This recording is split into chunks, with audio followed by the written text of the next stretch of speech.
Un mot plus spécifiquement pour eux, pour situer les objectifs de cet événement. Pardon à ceux qui m'entendent depuis 2 jours répéter la même chose. Ce sera l'occasion de vérifier que je dis toujours la même chose. Le Forum Blanc a été créé en 2010 avec pour ambition de proposer un rendez-vous, un temps de partage qui permette de prendre la mesure des mutations qui s'opèrent en permanence dans les domaines de la création et de la diffusion de contenus culturels. Si vous étiez là ce matin, vous l'avez sans doute compris, nous proposons aux professionnels un état des lieux à travers des conférences, des tables rondes, des études de cas. Nous dressons et partageons un état des nouvelles formes de création.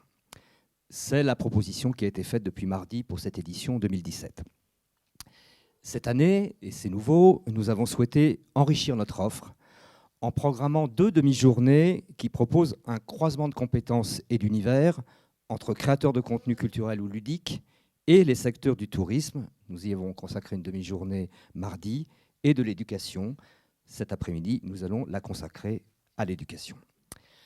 Pour ce faire, nous avons souhaité collaborer, et je crois que c'était un souhait réciproque, avec le réseau Canopé, structure avec laquelle nous sommes liés pour porter des actions en commun, notamment dans le domaine de l'éducation à l'image. Jean-Marc Mériot, son directeur général, va intervenir dans quelques instants pour évoquer devant vous les perspectives pédagogiques du transmédia. Je le remercie très vivement, très sincèrement d'être parmi nous aujourd'hui. Je sais que son agenda est très chargé et qu'il a fait des miracles pour être parmi nous cet après-midi. Avant de lui laisser la parole, et là aussi, recevez-le comme un propos très sincère, je veux dire publiquement le grand plaisir que nous avons eu à travailler avec les équipes de Réseau Canopé, dont je veux souligner ici la compétence, l'efficacité et la bienveillance. Essentiel, la bienveillance. Bien sûr, ça a été fait dans un grand respect mutuel et une grande compréhension. Merci à François en particulier, à qui je passe la parole pour dire quelques mots de bienvenue, je crois. Merci Patrick, je te renvoie l'appareil. Merci à l'équipe de CITIA pour sa bienveillance, ses compétences, son extrême gentillesse et le fait de m'avoir amené hier soir dans un endroit de débauche qui fait qu'aujourd'hui je suis un peu fatigué. Vous prie de bien vouloir m'en excuser. Je veux aussi remercier l'ensemble des participants qui sont là. Jean-Marc Mériot en tout premier lieu, pour plus qu'une raison protocolaire. Vraiment, c'est très gentil Jean-Marc d'avoir accepté cette invitation, parce que je sais là aussi que tu es très contraint sur ton agenda. Je remercie les intervenants qui ont répondu favorablement et surtout les partenaires de l'éducation nationale, les institutionnels, vous qui êtes là, Monsieur Brice-Walter, merci d'être là, de représenter Madame le recteur. C'est pour nous très précieux de pouvoir montrer ce qui se fait dans l'innovation et ce que nous souhaiterions pouvoir transmettre en votre compagnie. Merci à vous et bon après-midi.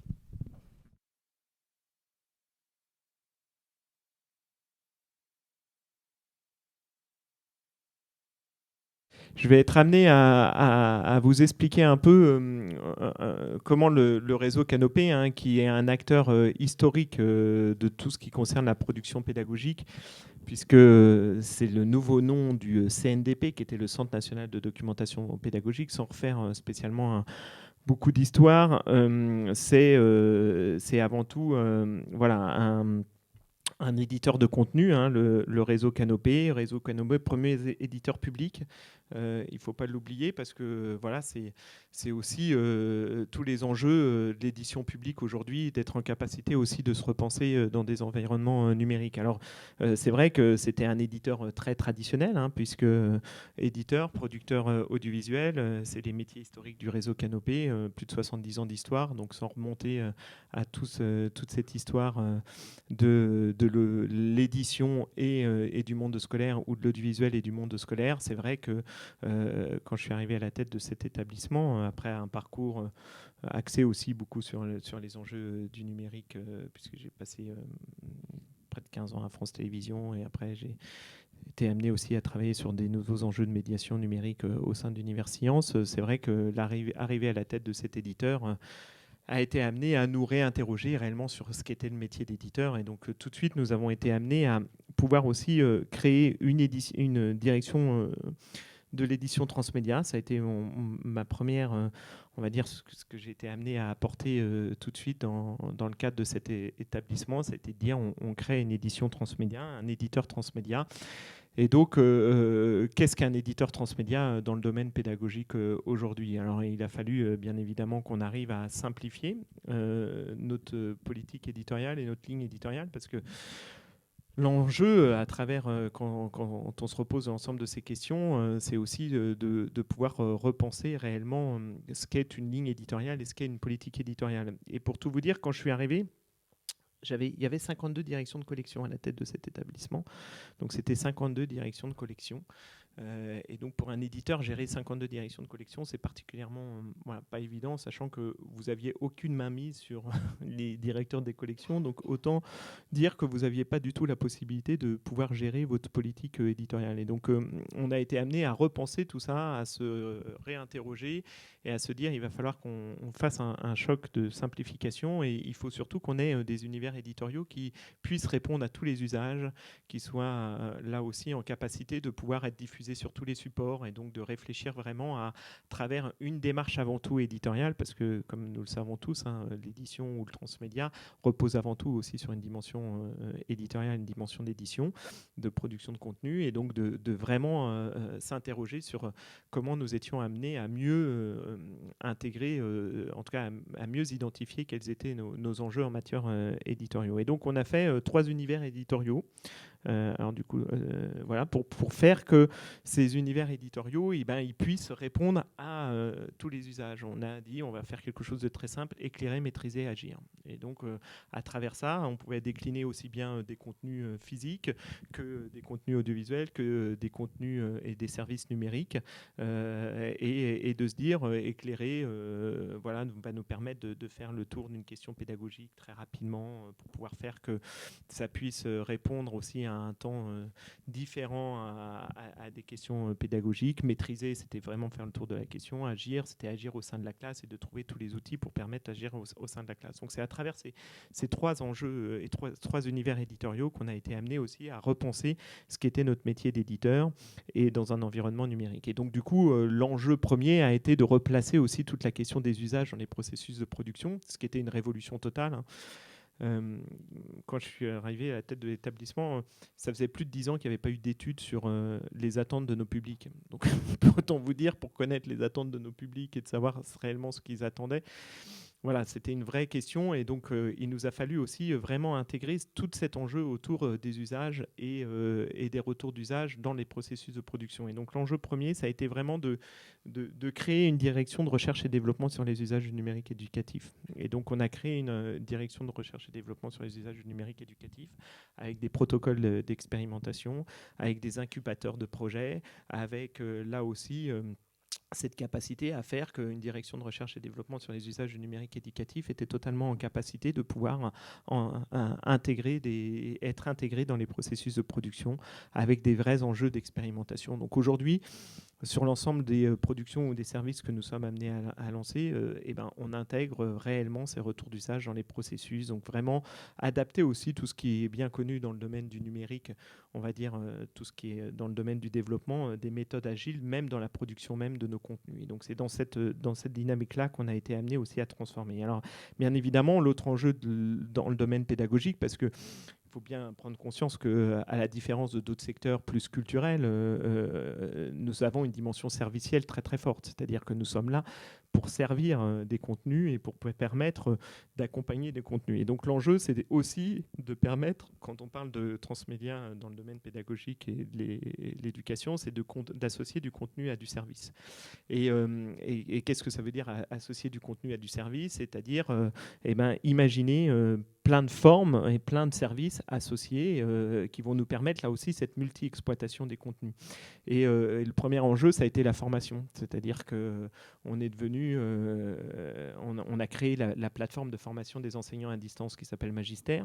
En tout cas, le ministère nous a demandé de créer cette plateforme-là, qui est aujourd'hui la première plateforme de formation, on va dire, qui est, on pourrait dire mondiale, tant elle a cette capacité à pouvoir former 800 000 personnes. Donc il y a peu de plateformes de formation à distance qui sont en capacité de pouvoir former 800 000 personnes. Mais c'est vrai que Magister est devenu aussi en matière de formation et d'accompagnement de la formation un enjeu essentiel.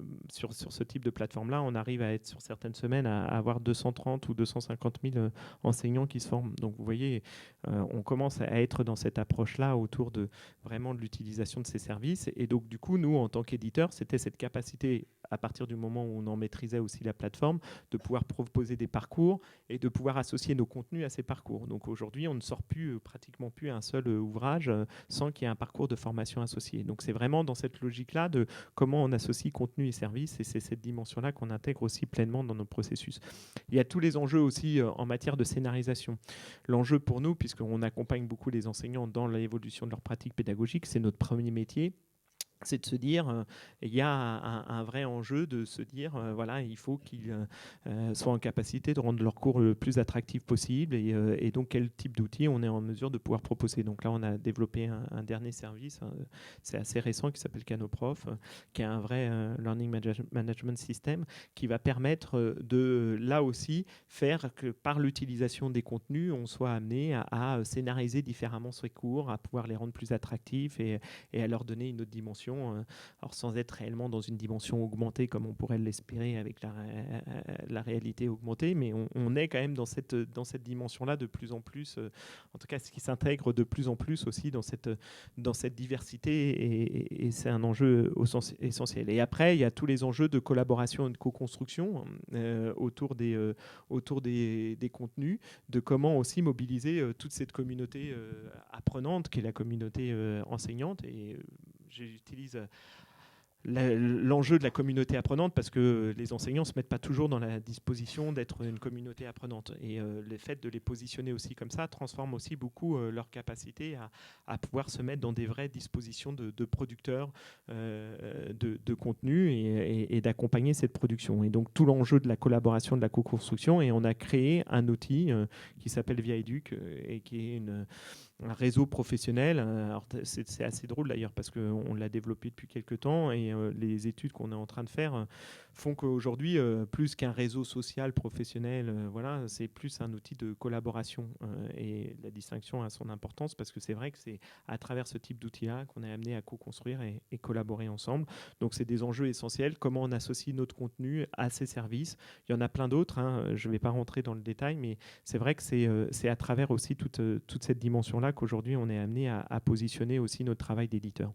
Alors on a aussi cherché à déployer des outils au service de l'édition transmédia, et donc à travers ça, notre enjeu, qui n'est pas un petit enjeu pour nous parce que je ne vous cache pas qu'on est répartis sur tout le territoire, hein. Le réseau Canopé, c'est 1500 personnes réparties sur tout le territoire. Il y a à peu près plus de 200 personnes qui travaillent sur l'édition. Et donc, l'enjeu, c'est aussi de faire qu'on puisse avoir des outils qui permettent cette multi-exploitation et cette multidiffusion. Donc, bien évidemment, un DAM, un Digital Asset Management, qu'on a du mal à mettre en place parce que ces outils-là sont compliqués. Mais en tout cas, on est en plein dedans. Mais aussi des logiciels et des pro-logiciels tels que les logiciels de WebDoc très faciles à prendre en main. Alors là, j'en ai cité un parce que c'est un avec lequel on a beaucoup l'habitude de travailler, qui est Clint, parce que Clint permet vraiment une prise en main très simple par les élèves pour faire du WebDoc de manière très simple. Donc on accompagne aussi tous ces dispositifs. Et puis, il y a tout cet enjeu autour des outils de valorisation aussi, parce que l'édition transmédia telle que nous, on la pense, intègre aussi bien évidemment cet enjeu de valorisation. Donc en repensant tout son écosystème digital, en étant aussi amené à avoir des plateformes et entre autres de développer un concept qui s'appelle Canopé Platform, qui sont tous les services sur lesquels on fait circuler tous nos contenus et nos produits. Et aussi un enjeu crucial, mais j'y reviendrai, sur la question de l'indexation dans le domaine pédagogique parce que c'est absolument essentiel. Ça a des enjeux organisationnels aussi très forts, hein, parce que quand vous êtes un éditeur traditionnel et que vous êtes amené à faire cette révolution copernicienne, ça veut dire que vous êtes amené à avoir un accompagnement fort. Donc formation, création de nouveaux métiers. On a créé très tôt des producteurs transmédia au sein de l'édition transmédia. On a été amené à faire que, voilà, on identifiait bien ces métiers, et donc on a cherché vraiment à développer de nouvelles compétences. Donc entre autres, hein, dès que je suis arrivé, on a mis en place pour tous ces collaborateurs un plan de formation absolument énorme qui nous a permis là aussi de faire que chacun puisse se sentir impliqué dans cet enjeu autour de l'édition transmédia, des processus, des procédures. Alors ça peut paraître un peu bizarre, mais c'est tout cet enjeu autour du mode projet qui n'était pas non plus une fin en soi aussi quand on est amené à transformer ce type d'opérateur, et toute une communauté aussi qui était absolument essentielle. Et le dernier enjeu, c'était aussi d'intégrer pleinement toutes les équipes qui sont amenées à travailler sur la valorisation aussi en amont des projets. On était dans des tuyaux d'orgue et aujourd'hui, on essaye de plus en plus, même si c'est pas encore totalement intégré, on essaye de plus en plus que ça puisse vraiment être dans des logiques. Voilà. Alors c'était pour vous faire ce petit panorama, et je vais rentrer aussi là dans le vif du sujet autour des enjeux de l'éducation et du transmédia. Alors, les enseignants, producteurs, créateurs, redonner de l'initiative à l'enseignant, de lui redonner toute sa capacité créative. Je pense que c'est l'enjeu de tout ce que nous sommes en train de vivre dans notre évolution numérique aujourd'hui. Il faut que chaque enseignant soit dans cette capacité à pouvoir vraiment redonner de l'initiative, stimuler de la production, stimuler de la créativité. C'est tous les enjeux aussi du co-design, de la scénarisation, dispositifs de collaboration, de co-construction, des ateliers d'auto-édition. On a beaucoup travaillé sur ces enjeux-là. Et quand on est amené à parler de design thinking dans des espaces, dans des lieux, voilà, la communauté enseignante n'est pas encore totalement intégrée, n'a pas encore totalement intégré ces processus de création. Et du coup, on a créé des tiers-lieux, ce qu'on appelle des tiers-lieux, pour accompagner toute cette dynamique-là. Et vous avez 100 tiers-lieux qui sont aujourd'hui les Fab Labs de l'éducation, dans lequel on est amené à avoir des espaces de production, de proximité, et du coup, ça permet là aussi d'avoir des vrais espaces de créativité et de co-création. Alors, les enjeux pédagogiques autour de tout ça, il faut bien insister, c'est que le transmédia, c'est au service de la transdisciplinarité. Ça peut paraître évident comme ça, mais c'est pas un petit enjeu aujourd'hui dans nos modèles pédagogiques. Comment aujourd'hui, le fait de pouvoir multiplier l'utilisation de tous les médias, de tous les contenus, et ben ça va être vraiment aussi au service de la transdisciplinarité. Et c'est un enjeu pédagogique, le transdisciplinaire. On en fait une analogie aujourd'hui avec la réforme du collège que l'on vient de vivre, les EPI qui sont ces enseignements pratiques interdisciplinaires sont amenés aussi à bien évidemment intégrer cet enjeu de la transdisciplinarité. À partir du moment où vous avez des contenus et que vous êtes amené à penser des contenus qui intègrent aussi cette dimension-là, et ben voilà, vous êtes au cœur même aussi des évolutions et des pratiques pédagogiques. La différenciation dans les apprentissages, l'adapting learning, le big data sont aussi des réalités. Aujourd'hui, c'est comment on va faire qu'on puisse, là aussi, dans les classes, à travers les outils développés, et ben pouvoir adapter beaucoup plus ces contenus à la différenciation des apprentissages et au fait de la diversité d'une classe. Et ça, c'est un enjeu aussi fort que les outils aujourd'hui qu'on est en train de développer nous permettent aussi de pouvoir intégrer. Le continuum pédagogique entre temps scolaire et hors temps scolaire, là aussi, c'est un enjeu pédagogique essentiel. Nous ne pouvons pas être dans une consommation différente dans notre hors temps scolaire que ce qui peut se passer au sein de l'école. Et donc, dans cet enjeu-là, le transmédia permet là aussi ce va-et-vient entre ces différents environnements. Et je pense que c'est cette dimension-là aussi qu'il faut intégrer. Nous, on le vit par exemple avec... on a fait des petits films d'animation qui s'appellent Les Fondamentaux, qui sont 500 films sur lire, écrire, compter, qui sont des films d'animation totalement traditionnels à la base, qui n'ont pas une dimension transmédia à proprement parler, mais on a associé derrière tout ça beaucoup de services différents, et entre autres cette exploitation au sein de la classe, en dehors de la classe, avec des dispositifs de médiation qui sont totalement adaptés suivant l'usage qu'on peut faire de ces films d'animation, et donc un usage parent, un usage médiateur, animateur sur le temps périscolaire, un usage au sein de la classe, et on voit aussi la puissance du coup de pouvoir associer vraiment et déployer ce type de contenu-là. Et ce sont des contenus qui fonctionnent très, très, très, très bien. Et alors, je reviendrai sur un élève producteur parce que je l'ai mis là, mais je repasse aussi un peu ailleurs. Il y a aussi la place du cognitif dans les processus d'apprentissage. Là aussi, on a une vraie... on doit s'appuyer sur tout ce qui se passe dans les sciences cognitives aujourd'hui pour pouvoir là aussi l'intégrer beaucoup plus massivement dans les processus d'apprentissage. Et du coup, Là encore, le fait de pouvoir être sur différents objets, différents outils, et ben, le cognitif nous apporte aussi beaucoup de choses pour pouvoir bien identifier les parcours, pour pouvoir là aussi travailler plus finement sur comment on est amené à pouvoir, en tout cas, à intégrer des compétences et à développer de nouvelles compétences. Et après, il y a l'élève producteur et développer, et le transmédia permet ça aussi, développer les compétences du XXIe siècle.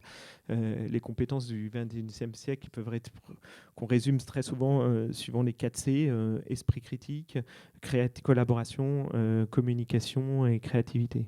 Et on le voit, nous, à travers un dispositif, je parlais tout à l'heure du logiciel Clint, on a mis en place quelque chose de tout simple, qui est un dispositif qui est Raconte ta ville.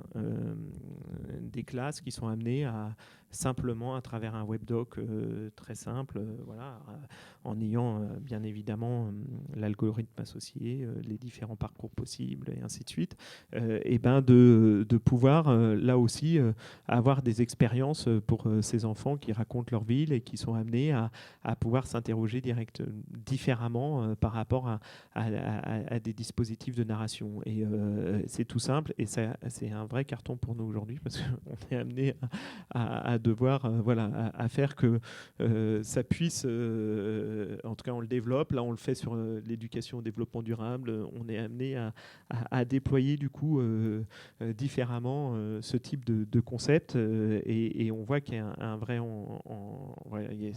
ça marche et ça peut accompagner aussi l'évolution des pratiques.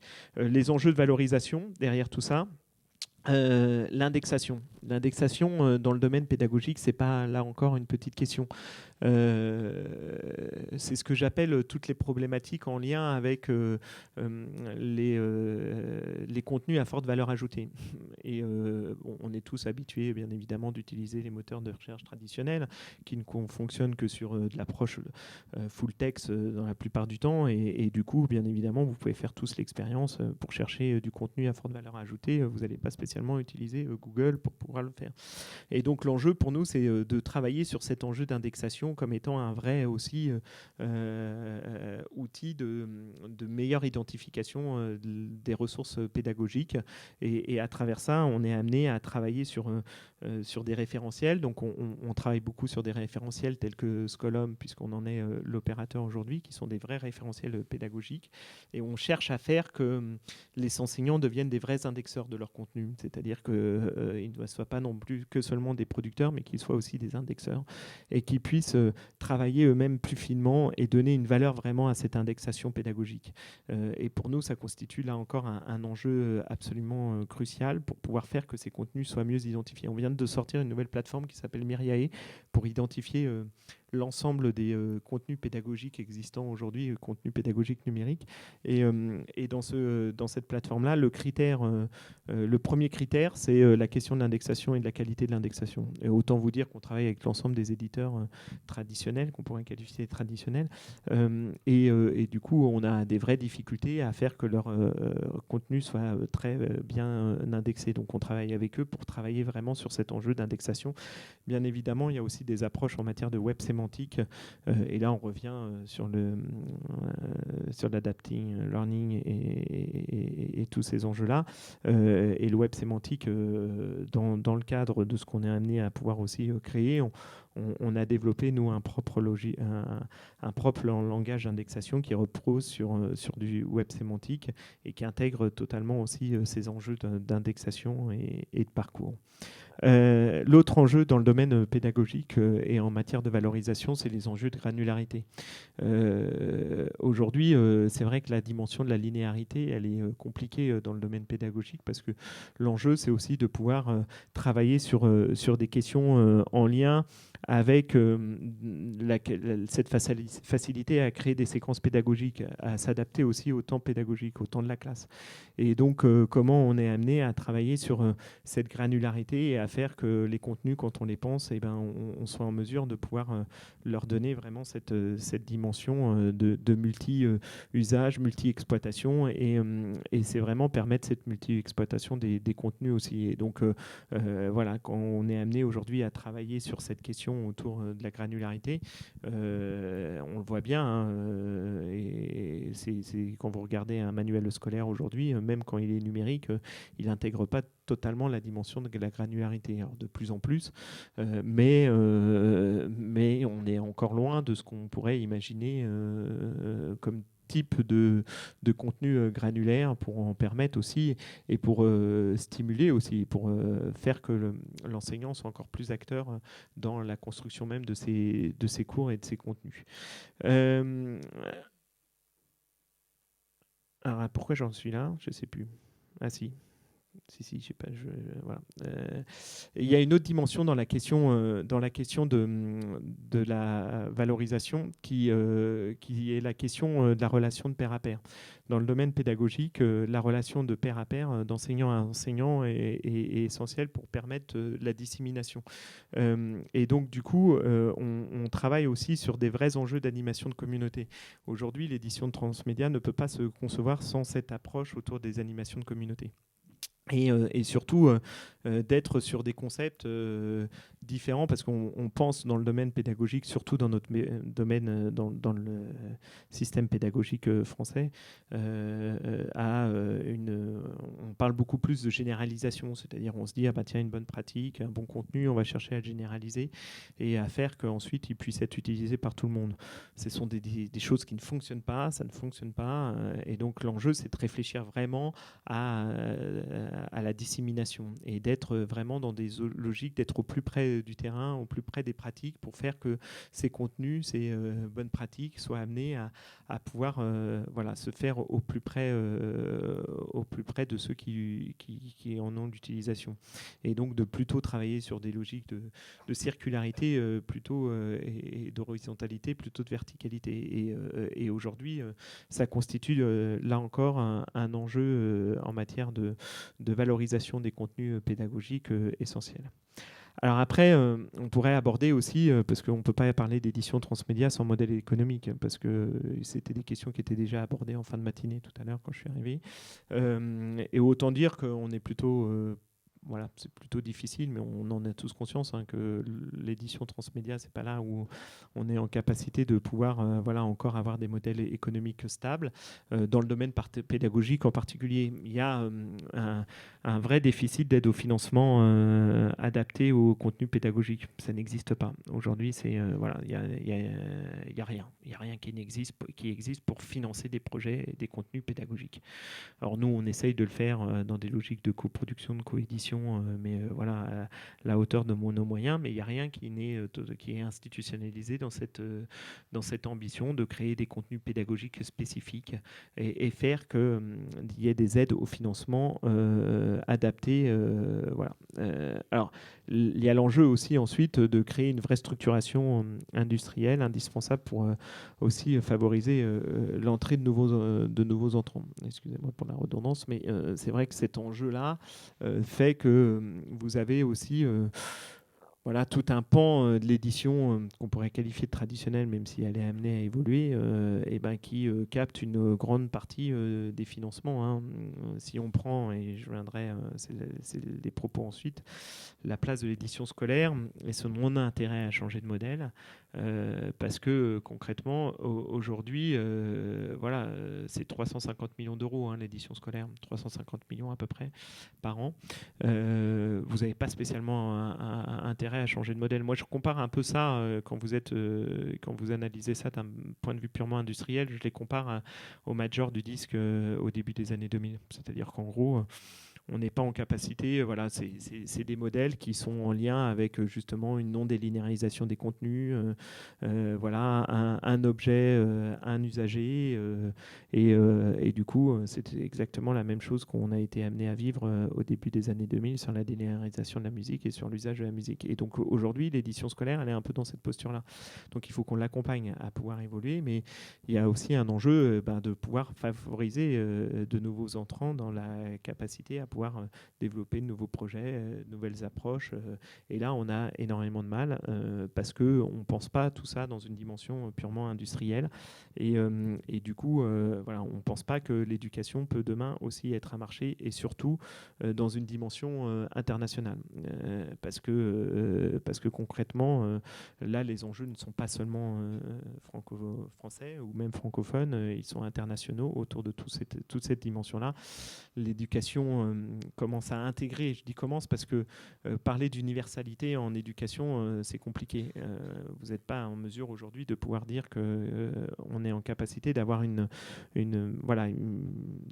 se dire trouver les enjeux d'universalité quand on est amené à parler d'histoire, même de science à certains endroits, c'est pas spécialement ce qui est le plus simple. Donc concrètement, là, il y a des débuts d'approche pour pouvoir essayer de construire, en tout cas dans l'appropriation des outils, dans l'appropriation des contenus, des vrais enjeux en matière de partenariats internationaux.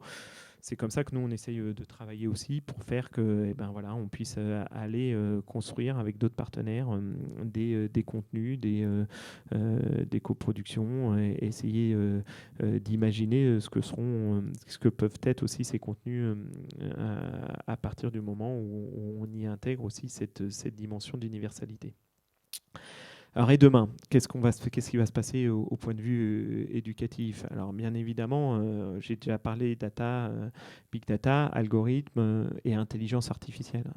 Quelle va être la place de l'intelligence artificielle dans le champ de l'éducation demain? Même si il y a beaucoup déjà d'expériences qui sont menées, est-ce que ça va devenir une réalité? Comment on va l'intégrer? Comment on va être amené à l'intégrer dans nos processus pédagogiques et dans les enjeux de transmission de la connaissance? Dans la même, vous avez beaucoup parlé de VR, de réalité augmentée, et quel apport pour répondre aux enjeux pédagogiques. Alors on peut mesurer, et on va avoir un certain nombre d'expériences cet après-midi qui vont aussi mesurer quels sont les apports pédagogiques de la VR ou de la réalité augmentée. On en voit bien évidemment, mais comment là aussi en faire que demain ça puisse devenir. Alors on a une démocratisation à l'accès aux outils, à tout ce qui fait que ça devient de plus en plus simple, mais dans l'usage et de la prise en main pédagogique, et tout ça va très vite. C'est-à-dire que on peut pas, il faut bien prendre conscience que dans le domaine pédagogique, vous avez le temps pédagogique qui n'est pas le temps du digital, ou en tout cas de toutes ces évolutions-là.